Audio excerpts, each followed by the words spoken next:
lac Aimé totalement déblayé, des branchages qui empêchaient le coulement de l'eau et la reproduction normale des poissons. C'est le rêve du gouvernement de Patrice Talon. L'opération s'appelle l'assainissement des eaux. Nous sommes ici à Guézin, une semaine environ après l'opération. Une supervision est descendue sur le terrain pour voir à quoi ça allait. Après plus d'une heure de parcours, on a constaté que le lac a été complètement assaini. On a constaté que les enleveurs ont fait leur travail.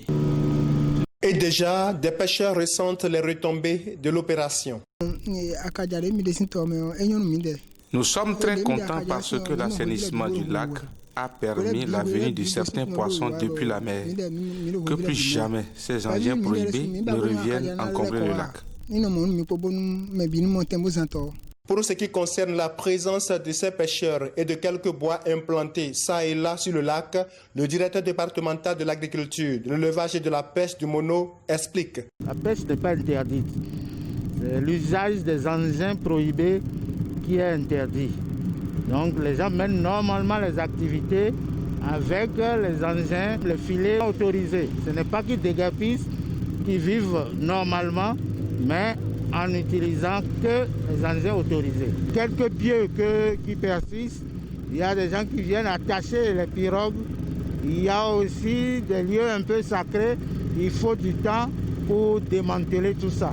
Mais l'essentiel est en train déjà de partir. Ces lieux considérés comme des coins sacrés sur le lac Aimé jouent un grand rôle dans le repeuplement des eaux, à en croire Christian Viajo, directeur des ressources halieutiques à l'Agence pour le développement intégré de la zone économique du lac Aimé et ses chenaux. Sur le lac, nous avons des zones identifiées qui servaient de frayères communautaires, ce que nous appelons des zones de réserve biologique.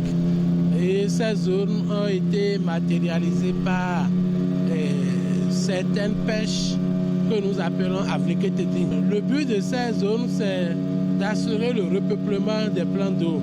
Malheureusement, ces zones ont été vandalisées. Il ne reste que quelques reliques de ces pêches aujourd'hui que nous avons laissées pour les reconnaître et pouvoir les agrandir plus tard.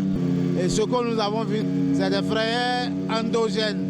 Et on va l'améliorer puisqu'il y a des techniques pour l'améliorer dès que l'eau sera propre. Pour le DDEP Mono, cet assainissement du lac Aimé dresse désormais le lit au déroulement de tout un plan de reprise des activités de pêche sur le lac au grand bonheur des populations riveraines. Après l'assainissement qui est le premier point, donc il y a beaucoup d'activités qui sont en vue à moyen terme et à long terme qu'on pourra développer pour le bien-être de la population. Le lac Aimé était un lieu où on avait 3500 tonnes en 1990, mais récemment c'est devenu 200 tonnes. Donc c'est des manques à gagner et si l'eau est réhabilitée, on pourra toujours reprendre ces actions petit à petit. Et pour y parvenir, c'est des tonnes de déchets qui ont été enlevés de ces eaux. Et à présent, il est gai de voguer sur le lac Aimé comme l'a chanté Gégé Viqué, mais désormais, ce lac deviendra un véritable moteur économique pour les populations riveraines avec la diversification des activités qui feront le bonheur de ces populations.